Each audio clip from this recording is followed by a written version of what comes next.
But, so we're going on an adventure. Yeah, you got it on that mic. You? We have a 2 to 3 year come in. Who knows? It might be that. But if any of you go to San Francisco regularly, my phone number will stay the same. My web address will stay the same. Look me up. I'll get involved. I've already connected with PMI out there and get involved with I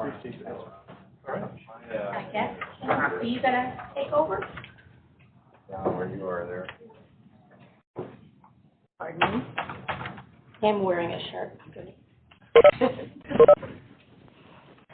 you have your mic on earlier, or did you have it off? Because we didn't really hear you. No, now I have it on. There you go. I just kept it off. You guys didn't need to hear me chit-chatting. Yeah, I just want to make sure that. No, I'm on. We tested. Okay. Hi, good afternoon.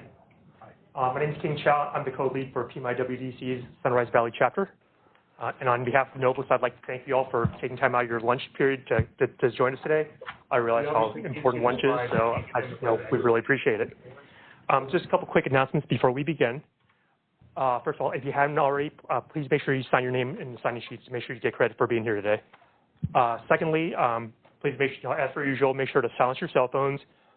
Make sure that people that are calling in, make sure to mute your mic so we don't hear any background noise. If you need to use restrooms, they're through the doors that you came in over there. For August, we don't have a speaker because we're on hiatus, but we're finalizing speakers for September in the rest of the fall series. So, just keep your eyes out for that. Nobles employees, please periodically check on the know. And non-Nobles employees, go and check PMIWDC's website to get further information. So again, our next speaker event is going to be in September, not August, okay? And as always, we're looking for upcoming speaker volunteers. So if you want to get some extra PDUs, if you want to do a little bit of talking, please contact myself or Bill Morris, who's back in the AV booth. So without further ado, I'd like to introduce our speaker today, Susan Schwartz. She's visited us many times. This is your fifth or sixth time, right? Right. So it's kind of like SNL. We need to get one of those purple robes for her because she's been here so many times. She's tenured at this point. So Susan Schwartz works to support and promote the project management profession as a volunteer for PMIWDC. She currently serves on the governance board as a director at large. Throughout her career, she led a variety of government and corporate teams successfully through organizational change, bringing projects to completion on time and under budget. She credits the cross-functional global team successes to a combination of process review, crucial conversations, and knowledge-sharing strategies. For the past 6 years, she's been an adjunct professor at George Mason University, Learning Solutions, teaching project management and leadership courses.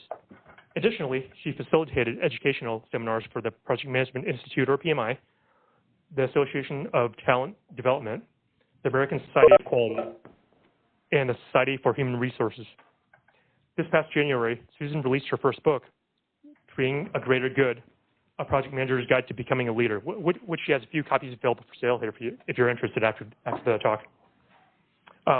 This book unlocks the not-so-secret secrets of what aspiring managers need to know to become strong leaders. Its practical, outcome-tested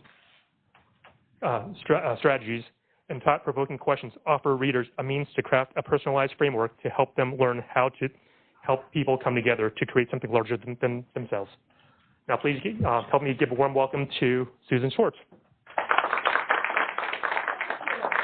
Thank you. And for those it is all about a community, and the whole is greater than the sum of the parts, and that's how we make great things happen. So I will give a plug for Nobles has been one of our longest running hosts of local communities.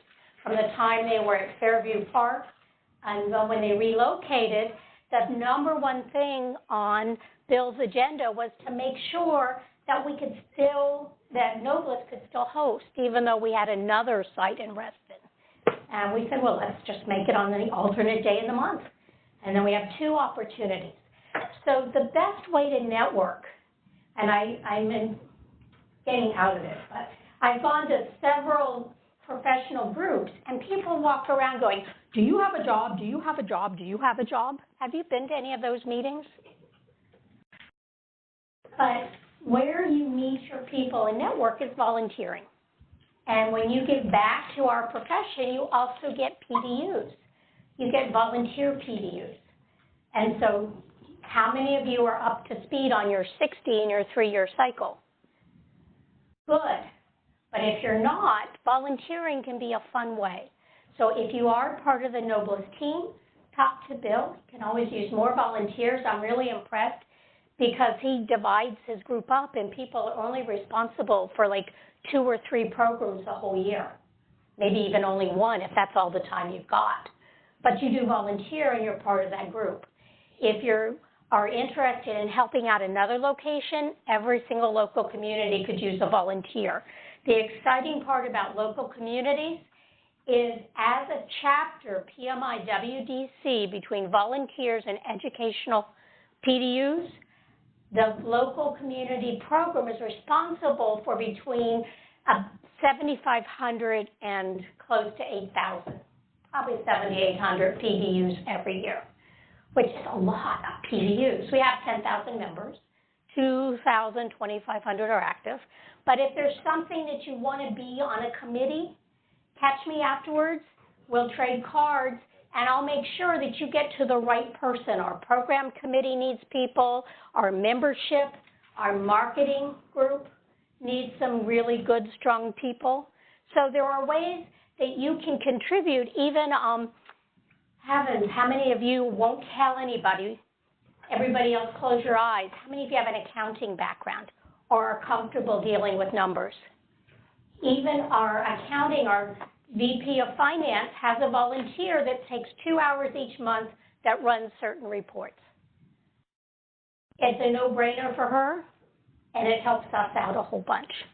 So, you know, if you have even just 1 hour a month or 2 hours a month, we can connect you, and you can start meeting people.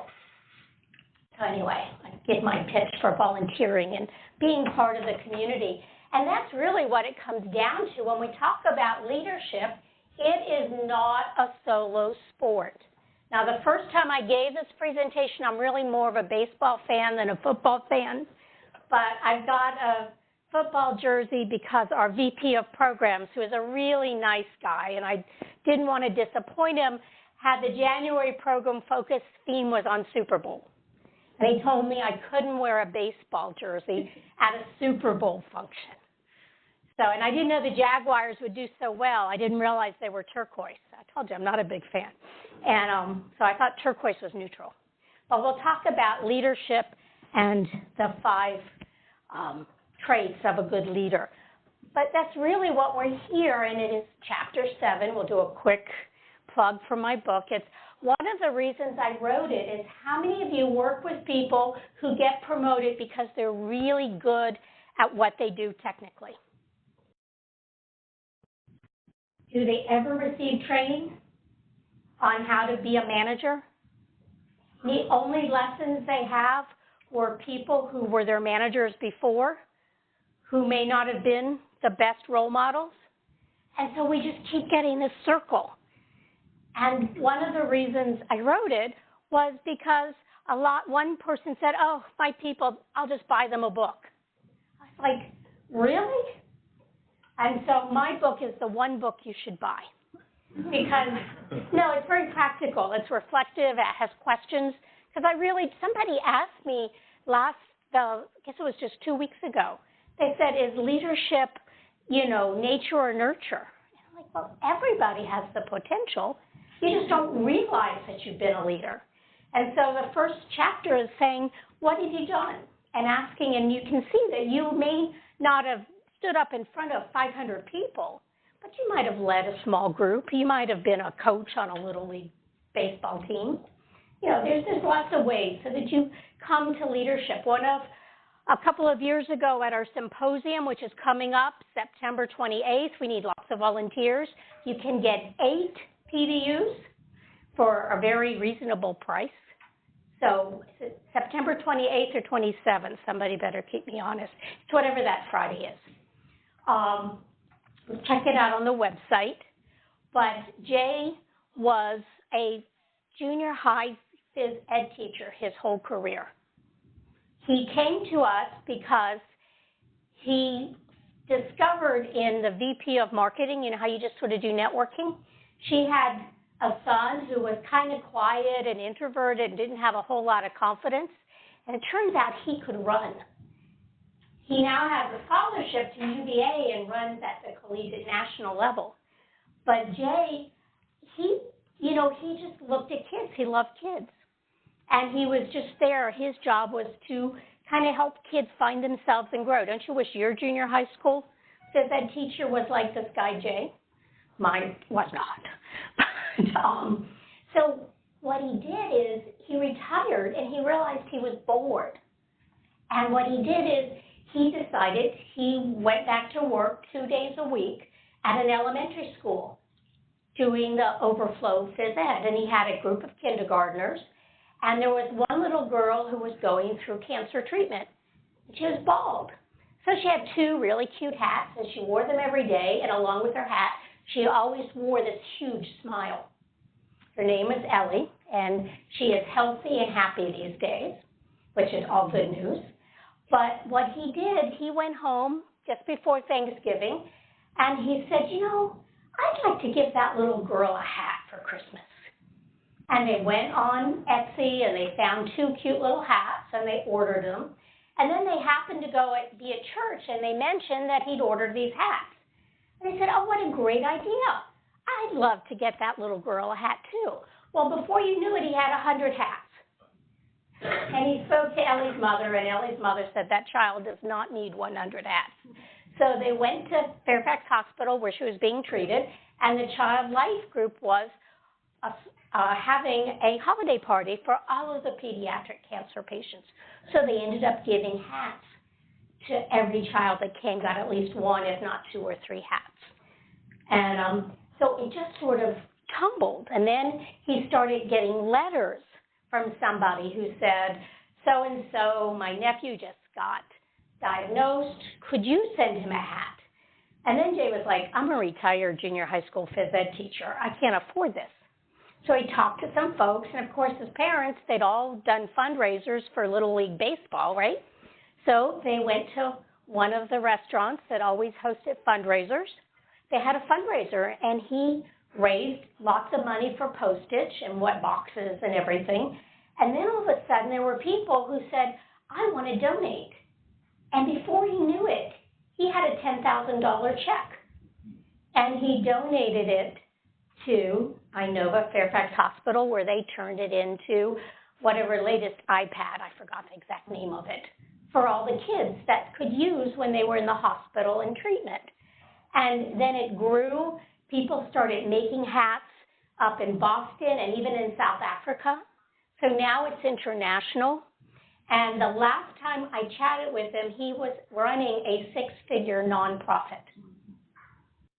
Can you believe that? Here was somebody who just wanted to buy a little girl a hat, and he never thought he'd ever be a leader, and he is in charge of a 6-figure nonprofit. So we're all, you never know. So you just need to be ready.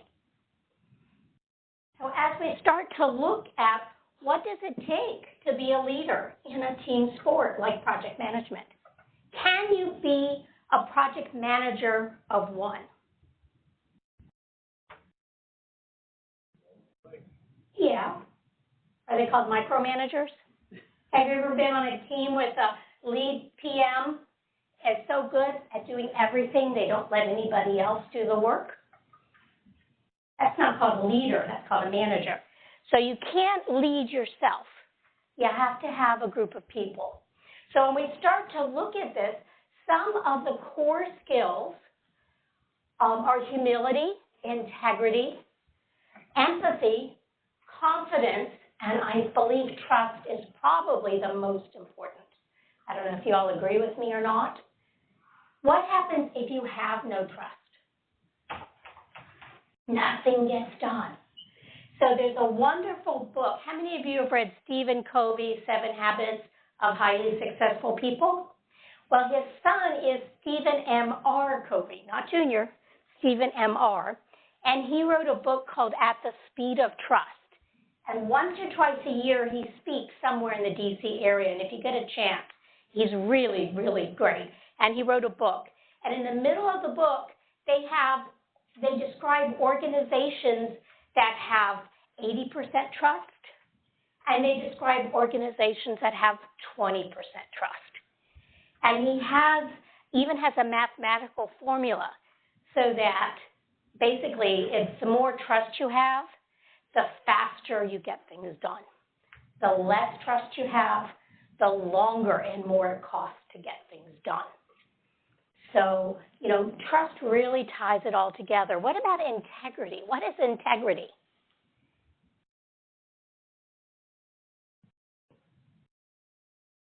Anybody?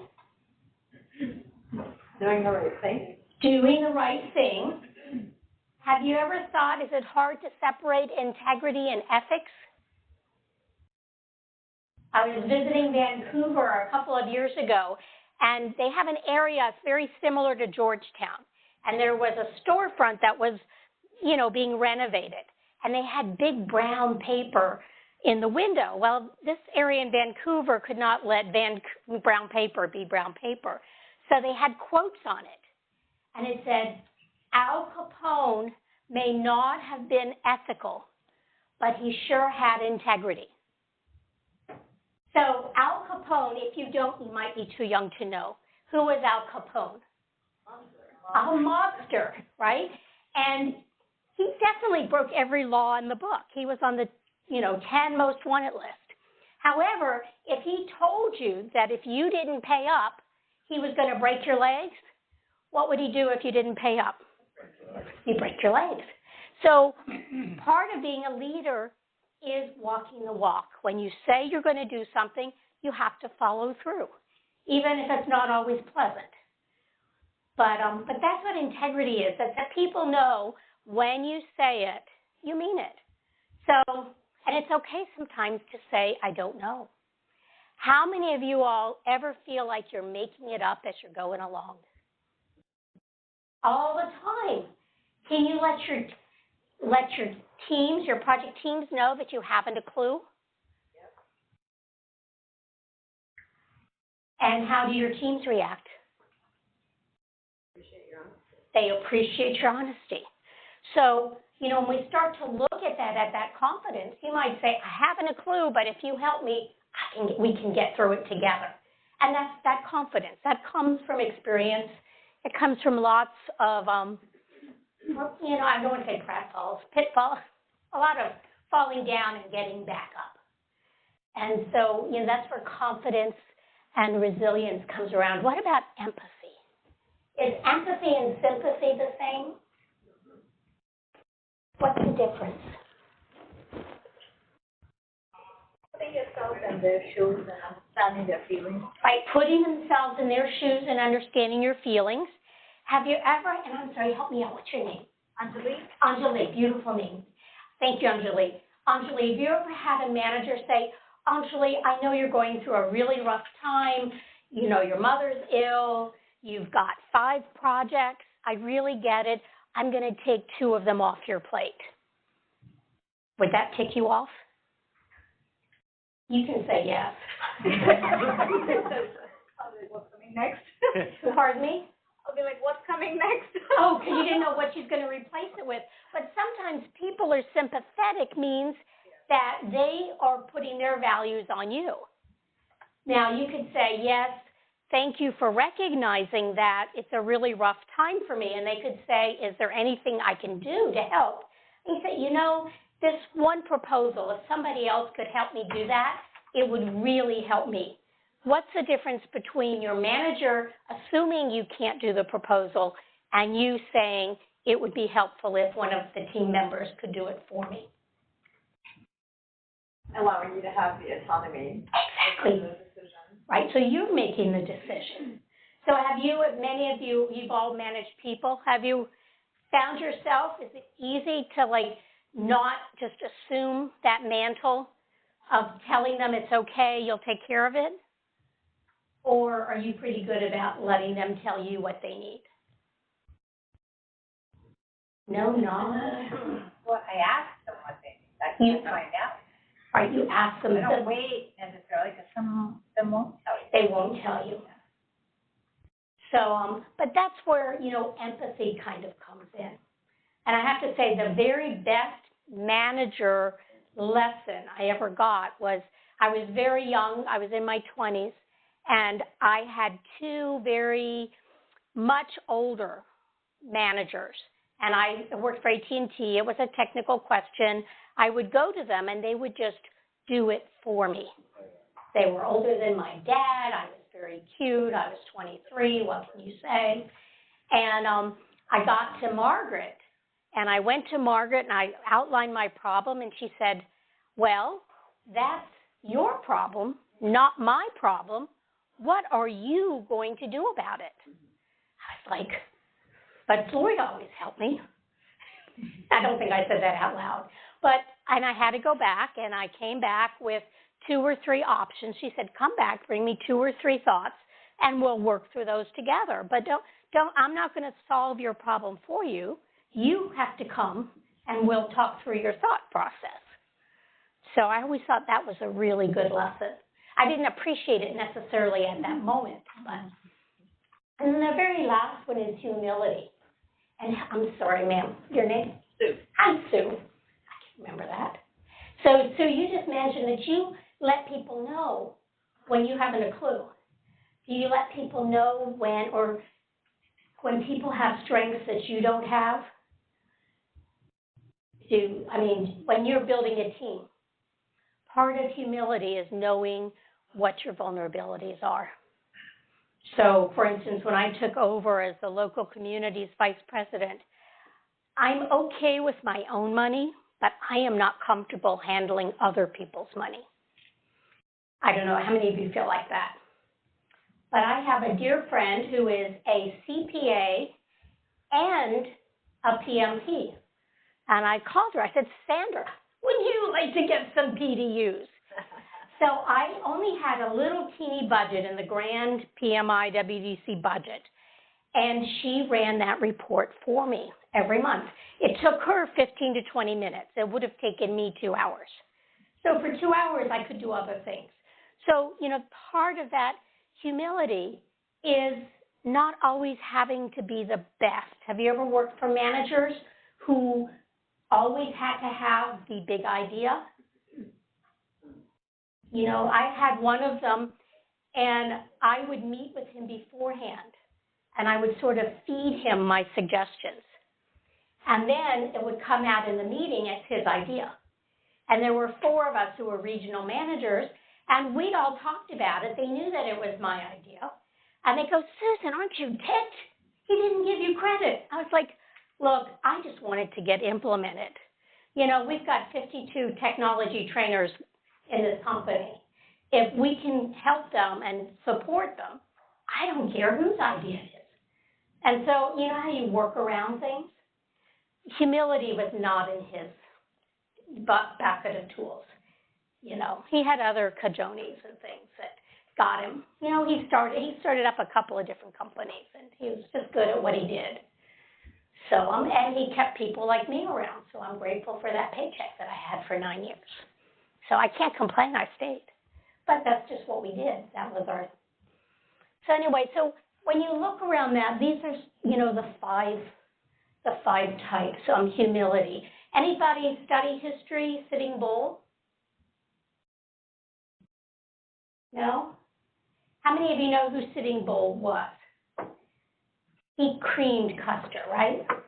Now, I never really knew the story until a friend gave me a book called The 13 Management Principles of Sitting Bull, which is a great book. It was written in '96.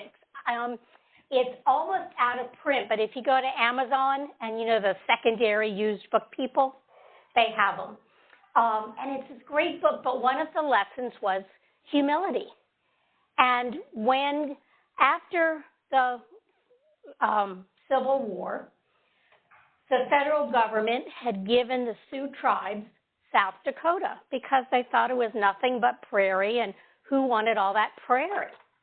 Well, somewhere along the line, somebody discovered gold. So did they want the Sioux tribes to have gold? Not so much. They wanted it, and that's why they sent Custer, the Civil War general, in there. And Custer was not a nice guy. He treated his horse better than he treated his troops. So his troops would be marching in their woolen winter uniforms in August heat, 100 degrees plus. Even if it was dry, it's still 100 degrees. And he would wear a summer linen officer's uniform. And he would, after an hour or so, he would trade horses and give them water so the horses wouldn't get tired. He never fed or gave his troops a water break. So, and they sort of saw Custer coming, the Sioux tribes knew what was going on. There were 5 tribes, and they were kind of siloed. Each tribe did their own thing. And sometimes along whatever rivers they had for boundaries, some of the young braves would fight a little bit, and the chief would come and back them about the head and say, he'd slap them and go, come on, we're friends. So what he did is he went to each of the top 5 tribes and said, each of the chiefs, he said, you are so very good at X, like getting ammunition and weapons together. And you are really good at strategies to somebody else. And you are really good. Am I broken? Your mic went out, yeah. Here, I'll just hold it. I'll just hold it. That's okay. I'll just put that on. Sorry about that. I don't do jewelry very well. There we go. Thank you. How's that? So, and so all of a sudden these tribes that had been totally siloed were integrated.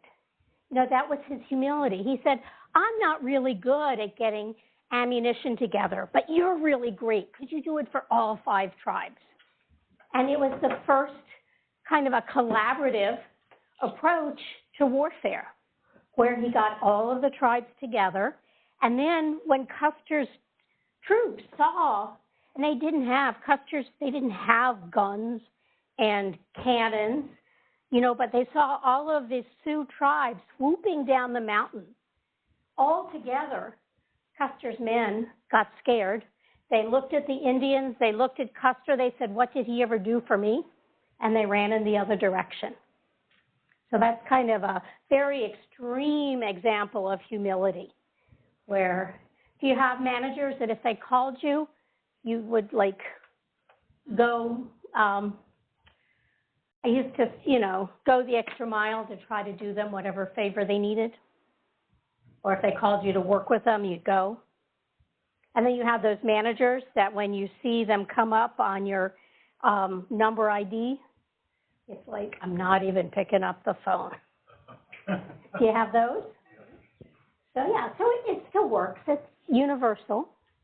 But hopefully we can become more people like managers, more like Sitting Bull. So then you start to look at superpowers along the way. Once you have those traits, how do you start to develop some of these powers? Has anybody read Brené Brown, Daring Greatly? Fabulous book. You can order it off of Amazon for like $15. But vulnerability is the #1 trait she gives people for success. Because when you know what your weaknesses are, just like Sue, lets people know, I'm not 100% sure if you have any ideas, I'm welcoming them. Or like I went to get Sandra to help me with the numbers. For her, it was easy. For me, it would have been just nerve-wracking. It's embarrassing to say that, but it is what it is. So you know what your vulnerabilities are. The other thing that I learned from Brené Brown's, when you start to look about vulnerability, have you ever worked on a project team where people have to blame each other? I mentioned my days at AT&T, and the techs always had to blame somebody because they were tired of marketing saying it was their fault when it wasn't. Anybody ever work with union techs? And after watching and learning, I told you I was really young, they were kind of right. So what I learned from her is the functional versus dysfunctional teams. So dysfunctional teams, when something bad happens, and on projects, does something bad happen, on a regular basis? It just does. It just does. It's like nobody did it on purpose. It just does. So when something bad happens and it's nobody's fault, functional teams come together and work together to resolve it. Dysfunctional teams break apart and they have to point fingers and they have to blame somebody. And again, I was really young. By the time this happened, I was probably 26. I'd gotten from 23 to 26, and they were getting ready for a union strike. So it was really, really testy. And somebody said, and it was one of those bad things that just happened. And I knew the techs could fix it, but they had to blame somebody. So I looked and I said, do you need to fix it? And I said, do you know how to fix it? And they said, yes. And they said, but everybody's going to blame us that we broke it, and we're not going to fix it because we didn't break it. But marketing, right? Marketing breaks everything. And I said, but if I try to fix it, I'm going to get in trouble for touching union equipment. So, well, yeah. I said, okay, so you just need to blame somebody? Again, I was 26. I said, blame me. I could use the severance. It was a very different employment time. And they looked at me, they said, really? Oh, we can say Susan did it? I said, yep, blame me. If they're going to fire somebody, I'll get severance. It's like, okay, then we'll fix it. And it was fixed in 10 minutes. So then it was this huge job downtown D.C. We covered 10 city blocks. So it went on for 2 years.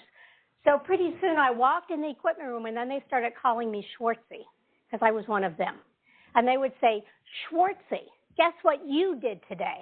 I said, I don't know, but did you fix it? And sometimes they say yes. And I said, so do I need to know? And they would say, well, the customer needs to know. I said, okay, tell me what I tell the customer. So, but they just needed to trust somebody. They'd been burned way too many times and blamed for things.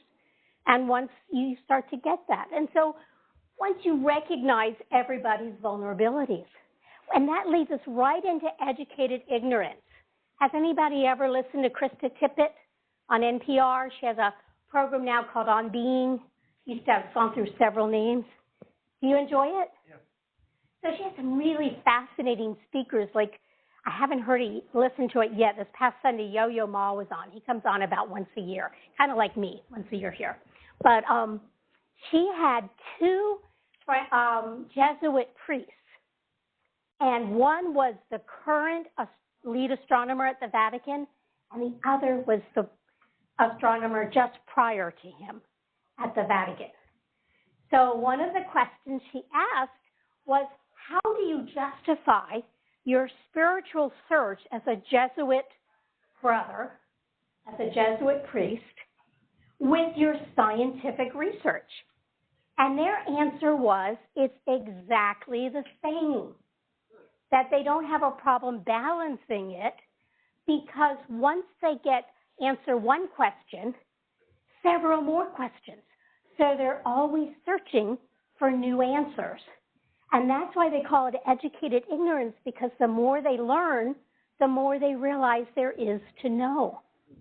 That's a fascinating concept. Some people get frustrated, but do you ever work with people who they are the ones who have all the answers, and you don't need to cross them because if they don't know it, it's not worth knowing? Anybody work for folks like that? But sometimes you can say, I don't know, let's find out together. What an interesting conundrum. So anyway, and then comes mindfulness. Now mindfulness, and anybody are Buddhist or actively practicing meditation, I don't mean to say anything wrong, but I always think of mindfulness as being you sit cross-legged and go, you just calm down, meditation. Well, this is slightly different. There is a PhD out of Harvard, a sociologist, who came up with mindfulness versus mindful versus mindless managers. She was studying Harvard MBAs, and she wanted to know they all had to be top of their classes in undergrad. They all had to have X scores on the on them GMAT. So when they left Harvard, what made the really successful ones versus the not so successful ones? And she came up with mindless versus mindful managers. So now you say, what is a mindless manager? How many of you, you learn lessons, right? You'd finish a project, we learned X. Well, all of a sudden, the only thing we can count on is change, right? So something has changed in the environment. But they don't adapt. They said, well, we learned, to paint the post yellow. And then moving forward, maybe yellow would blend in with whatever wall color they had. And you needed the post to stand out. Well, they wouldn't see that the environment has changed. They're just going to follow through with the lessons they learned. That's mindless. I like to think of that as linear management. Just because you've always done it that way, you always have to do it that way. So those are those.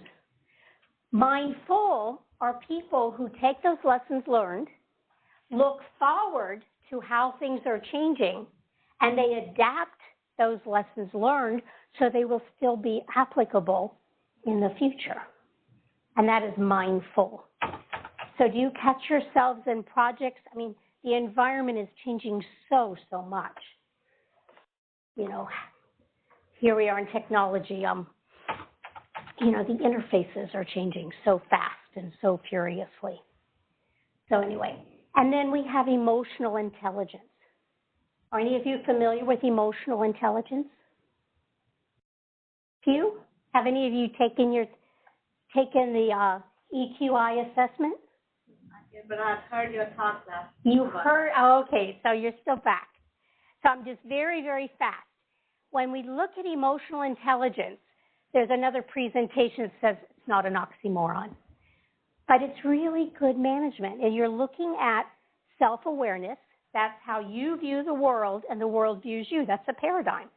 So you need to be aware of where your position is in the world or in the company. And how do people view you? Then comes self-expression, which is how well do you express yourself? Are you confident? Are you, do you have the right words? How many of you know people who say, oh, that's not what I meant? Have you ever worked with people? Well, they're just not as engaged. They need a little more confidence in their self-expression. What I like best about emotional intelligence is it's not a specific box. Everything is done along a normal curve, so you're sort of more engaged or less engaged. Interdependence is how well you play with others. I was a day camp counselor. Do you know all those lessons I learned at 19, riding herd on 23, 8, and 9-year-olds? I still use them today. But that's how well you play with others. The fourth one is decision making. How do you go about making decisions? My least engaged trait is impulse control.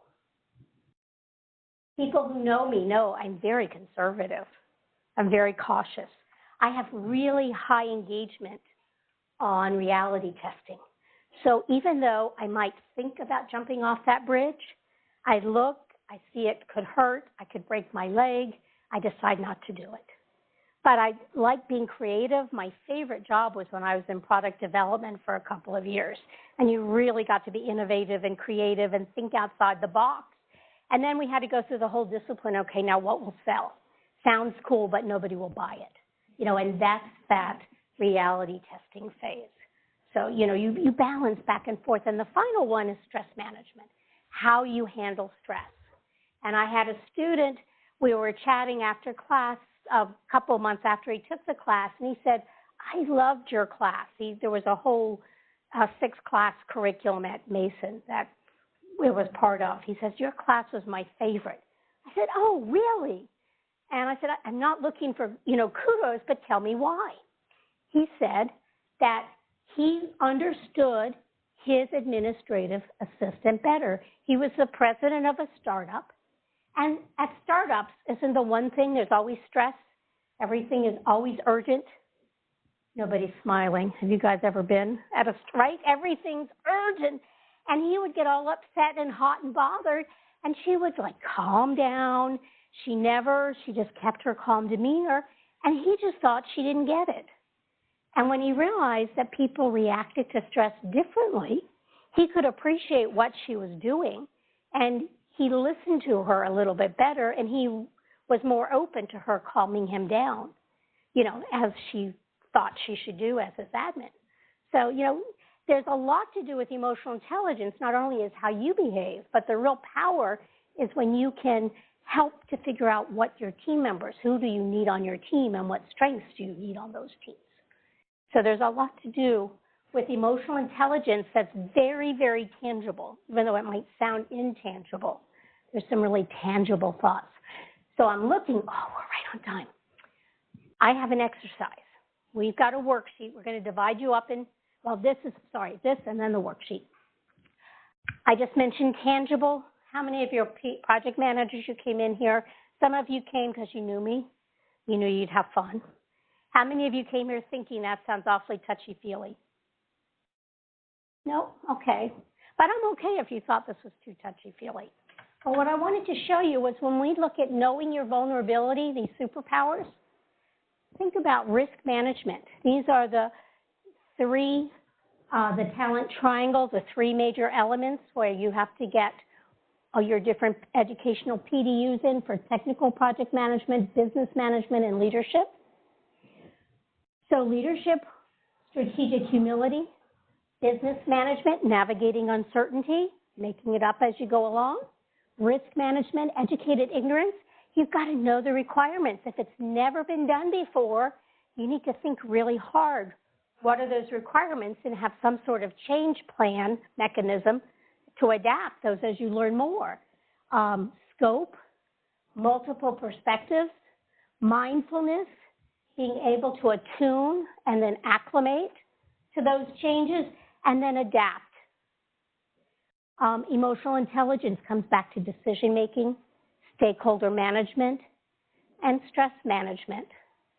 So anyway, but you can see these really tangible steps. And now we're going to get to the fun part when we start to model. Now, I borrowed the three titles, Be Real, Be Whole, and Be Innovative, from a Harvard Business Review article that was on work-life balance. But when you think about being a leader, especially in the business world, being real is being authentic. Being that manager that focuses more on the day-to-day tactical stuff, that helps people figure it out, forward ho. The Be Whole is the person who's much more on the strategic end. You're really concerned about the vision, creating all those supportive networks. Communication is really important, but you look at things from a much broader perspective. Some people might call that a program manager. And then we have the innovative person. How many of you are working in startups? How many of you like to do those projects that have never been done before? And so that's the innovative. You want to challenge the status quo. So what I'd like you to do is divide up into 3 teams, and I have a worksheet. Guys, just take 10 minutes. We'll come back, and then we'll finish up. Can I go just 5 minutes past 12? Yeah. Okay, just 5 minutes past. I do appreciate your time. So everybody that thinks that they are a real manager, authentic, come over here, if that's your priority, is helping people get through the day-to-day. If you feel more strategic, that you really are more in tune with developing a vision and helping people figure out how all the pieces come together, come in the center. And if you're one of those folks, like this gentleman, who likes to be on the bleeding edge, and you like to be innovative, come on over here. And what I'm going to do is give you each a double L scrimmage. Oh, I thought I deleted that. Oh, well, one piece didn't get from mine. And then I just want you to fill in as a group, just take your column and write down a couple of techniques or tactics that would help you help your team know what matters or embody the mission values. Just one or two techniques that you would share if you were mentoring a young project manager and you wanted to give them some tips. What would be one or two that you'd put in each of those? So ready, go. Authentically real, authentic kind of people there, strategic people here, and innovative people over there. And if you don't have a pen, we'll find a pen. Okay. So I'm just looking to see, sometimes there's too many, we have to make two groups. How many of them? So let's divide up into two groups since we don't have a whole lot of time. So 1, 2, 3, 4, 5, 6, and green, two lovely green ladies, 1, 2, 3, 4, 5, 6. So 2 teams.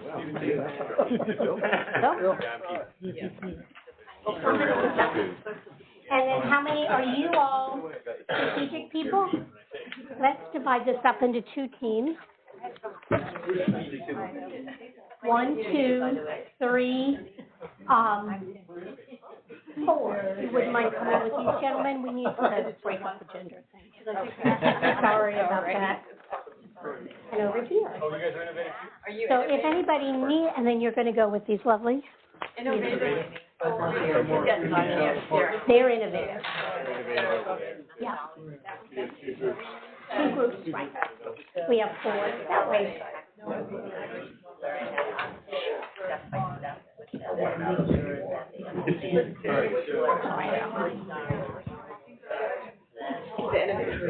Yeah, this strategic. Innovative is right over there.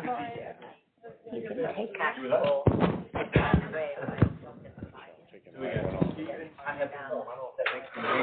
I guess it does. Okay, so what we're going to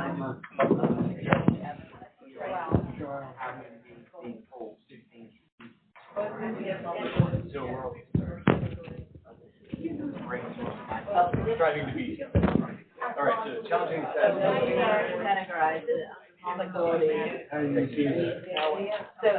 If you were mentoring a young PM and you needed to be innovative, what would you recommend that young PM to do?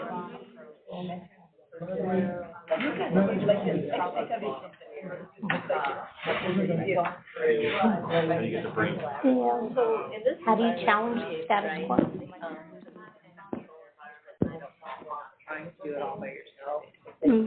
That's fit that. How would you fit that in?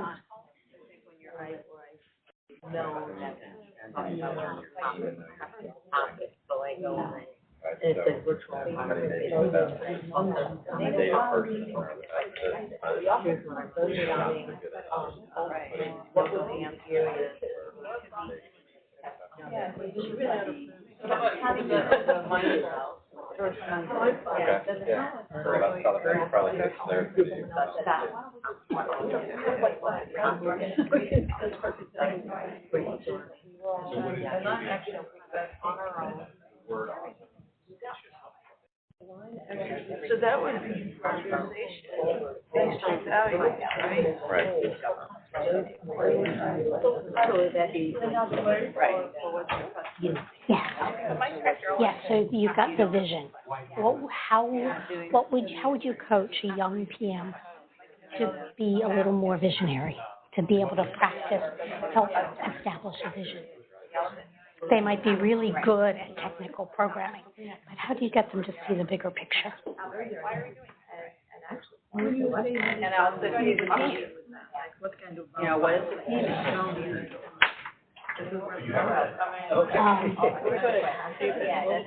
Well, sometimes, like in matrix team management, you know, where you have 2 groups and they each have a mission, but then they have to cross over and work together.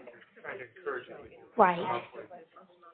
Right, so how do you manage what's separate, and then how do you balance what's together? So like if you were trying to borrow somebody from another team. How, if the person who pays their salary or does their evaluation at the end of the year needs them, wouldn't you go to them first and not come back to you? And so you don't really have any, you have to figure out sometimes how to call that other manager and convince them that you're a priority. So that's where, you might be crossing a boundary. On the other hand, somebody might be borrowing your people and not being respectful of their time. And then you have to call them and explain, that's,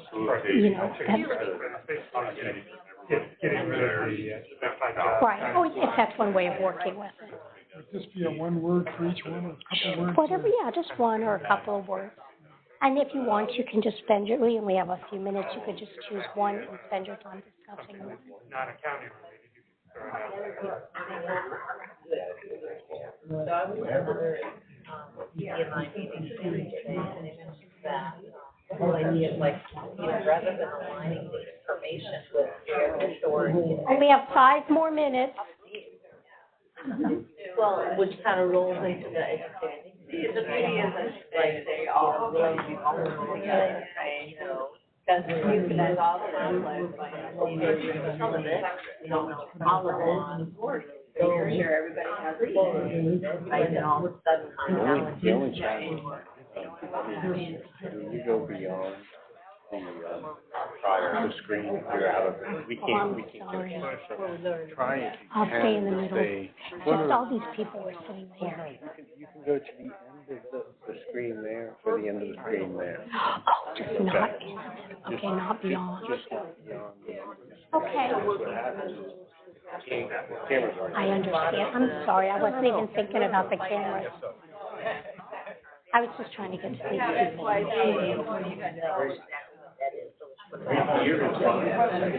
Okay, I'll stop right here. I would say. Okay. I understand. No worries. I will stick. Here's how we do it again. Yeah. Well, right, double check some days they go in. I'm like, okay, no, this I know what it is. Then I'm like, at the end of every contract, right? I'm a, like that.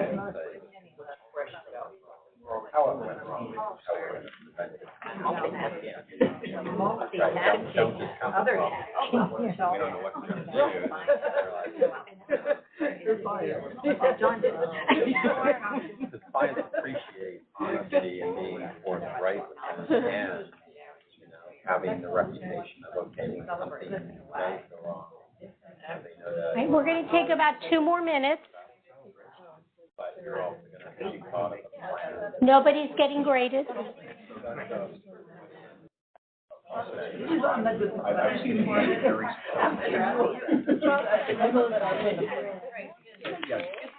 I wrote down one of my. I know somebody right now. Okay, right. Yeah. I would say innovation. Right, because ultimately you're responding if they have to listen, and when they see that you will. If you're trying to innovate, it's about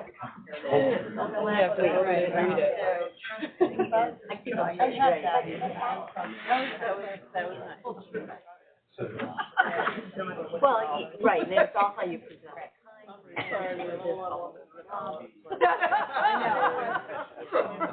She's being real. That's why she feels so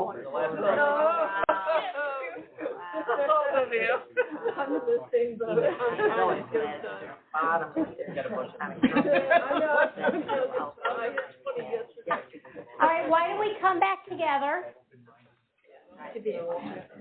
and give the person who's going to report out for your team.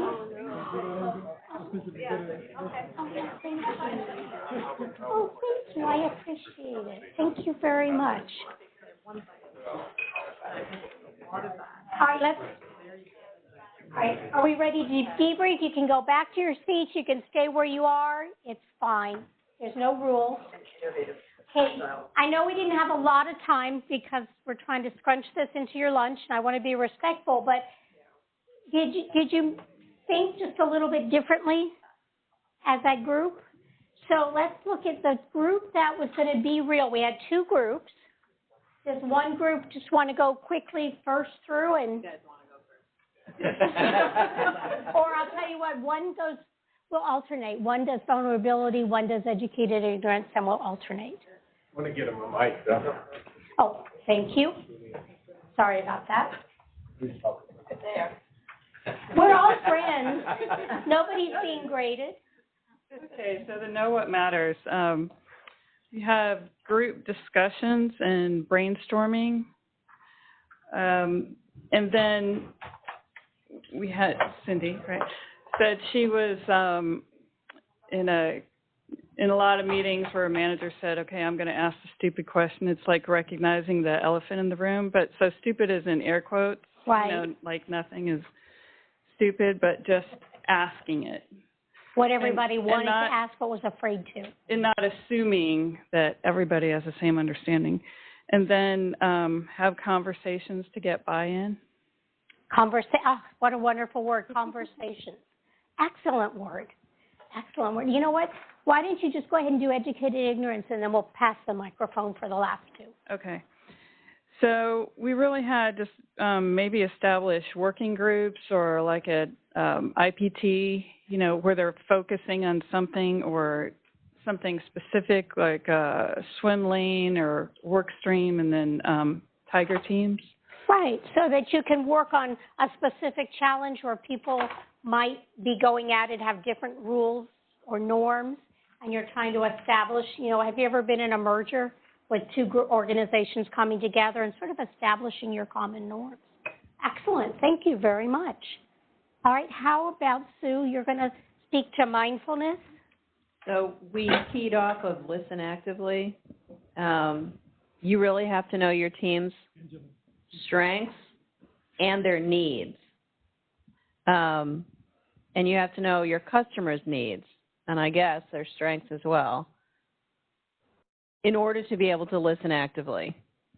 You have to be open to where they're at, so you're hearing it, right? And ask the right questions. Yep. If they're not forthcoming, ask probing questions.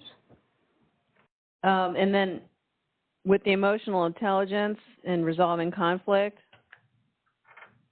we have to be really honest to identify the source for the conflict. Maybe there's a lot of sources, but you have to invite everybody to work on the solution.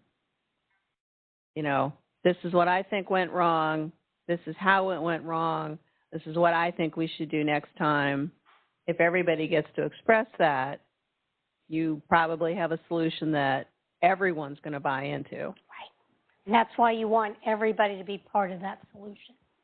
Thank you. All right. Anjali? So our words for embody mission value was to understand the purpose yourself, and then you would be able to pass that on to your team. So understanding the big why we're doing what we're doing is very essential to feel the values, the mission values within you to carry that forward. The other part of that is to communicate. So understand it yourself first and communicate it, relay the value so it shows in your work. Right? Build supportive network. For this, we had trust and recognition as the two important things. Very good. Without these two, just didn't seem to be able to do anything. Right, so trust in relationship. Trust and actually recognizing, giving credit to the people who actually did the work and recognizing their... Recognition. I'm sorry, I misheard you. So recognition, and I'm getting the I, so let me thank you, Michael. The next two. Under mindfulness, we had... Oh, turn it on. Under mindfulness, we had identifying how ideas that don't normally relate, seeing where there is a relationship as a way of beginning to help us look at the whole. And under emotional intelligence, we had get rid of the idea that it's not my job. In other words, allow people to take ownership for realizing that as we manage the boundaries between what I know and what I'm not good at, that my colleagues are good at, I can start to see some of those relationships across. And also, we mentioned that we want to push down decision-making to the level where people have the information. So rather than keeping it here, we want to empower those at that level who have the information to be able to decide. Oh, very good. That's a new perspective. Thank you. Okay, for the innovation folks, for vulnerability, we talked about fostering and allowing different opinions and different perspectives, different points of view, asking challenging questions, doing research, and also brainstorming, opening up the aperture with brainstorming as a technique. For educated ignorance, so conveying values of stories, we talked about finding case studies from various places, asking the so what question, listening to disruptors. And then for mindfulness and envisioning new methods, we talked about sharing lessons, some of that research, some of the case studies, sharing lessons and acknowledging past successes helps to foster innovation as well. And then also finding common interests that can drive innovation. And then leading by example, we talked about embracing value and culture as long as that culture is innovative. If it's not, we've got to work on breaking that down a little bit. Questioning things respectfully, that goes along with the culture aspect. Accepting ideas without judgment, and then fostering a culture of playing around with those ideas and building on thoughts. Excellent. Thank you. You all are very good mentors. Well done. So let me just run through. We're going to be out of here. I will stay around for questions if you have any. The very last thing is a resident leadership practice, because how many of us get stuck in traffic or we're waiting for the metro and it's 20 minutes delayed or something. So if we just have teeny little pockets of time, we can think about my ideal self. Who do I want to be? It could be difficult, just a rough day, a rough week at work, and maybe you didn't like what you said to somebody. So what would you have liked to have said? How would you have liked to behave?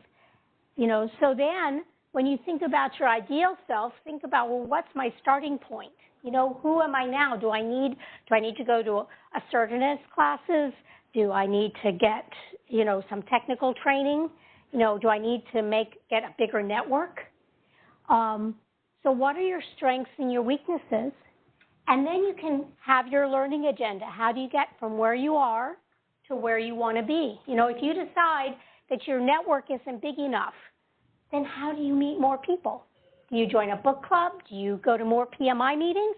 You get a plan. And then you start practicing, and you tell somebody, and they may learn with you.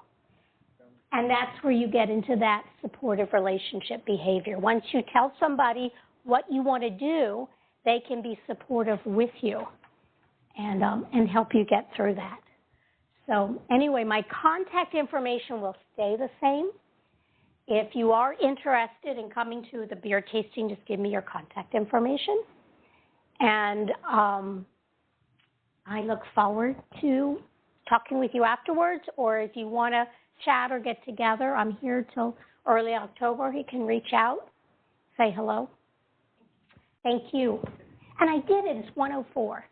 Thank you.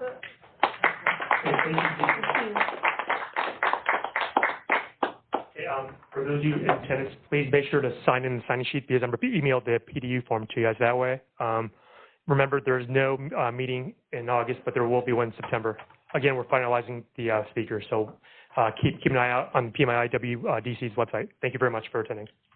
Thank you.